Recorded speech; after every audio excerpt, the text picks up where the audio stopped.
Okay, we have another question using EPT. We already know that, but we still want to go through the process of identifying it because later on we're not going to necessarily know what we're working with by virtue of having somebody tell us.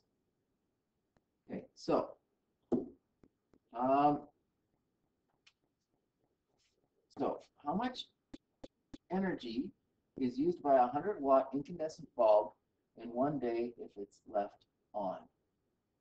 So, as always, we do need to look at what we have. So we have energy. That's what we don't know.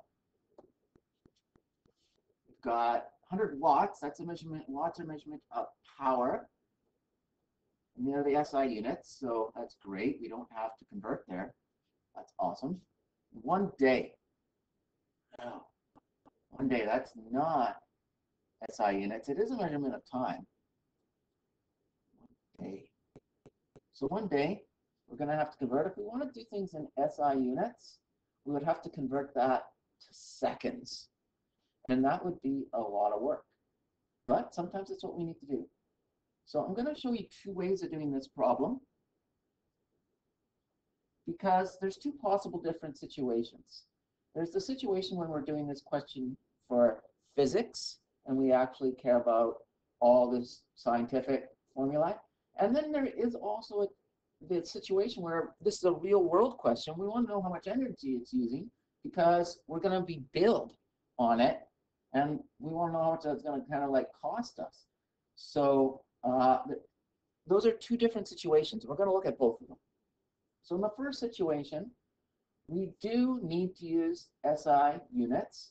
So the formula we're identifying, E equals P times T. That's still the right formula. We do want to plug in our numbers. It's 100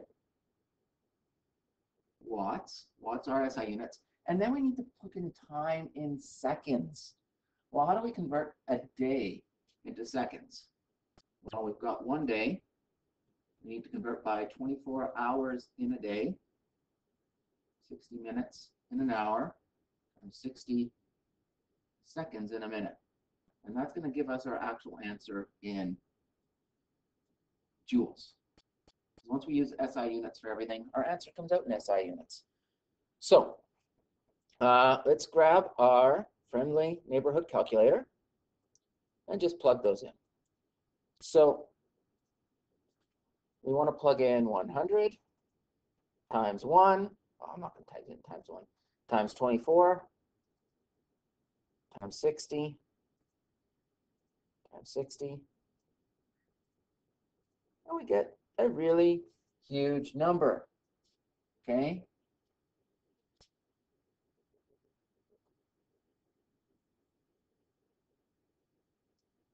That's our answer in joules. 8.6 million joules-ish. You can also sometimes put things, if you want, you can actually add the metric prefixes for yourself. That would be megajoules. You could say it's 8.6 megajoules if you wanted to put in the SI or the metric prefix for yourself. But easiest is just to leave the answer like that.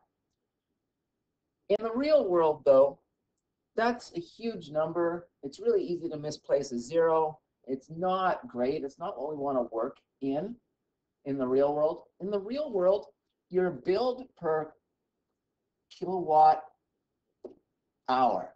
Now notice that dot there. That means times, because it's kilowatts times hours. It's not a kilowatt per hour. It's kilowatts times hours. So kilowatt hour. Okay, so in order to work things out by kilowatt hours, what you just basically need to do is multiply the number of kilowatts times the number of hours. And so in this question, the number of kilowatts, well, we're given watts, not kilowatts. A kilowatt is 1,000 watts. You need to multiply, or the unit's 100 times bigger, so you need to divide the number by 100 to get the same amount, so that you still have the same amount of stuff, right? 100 times bigger unit, 1/100th of the size. So dividing 100 by 1,000 gives us 0.1 kilowatts. Okay, And the number of hours in a day is 24.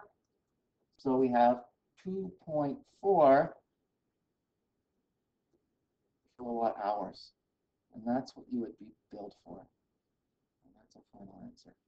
Yeah, it's a lot easier to do usually. Kilowatt hours are easier to work in, which is why we have them set up for doing your home billing and stuff like that.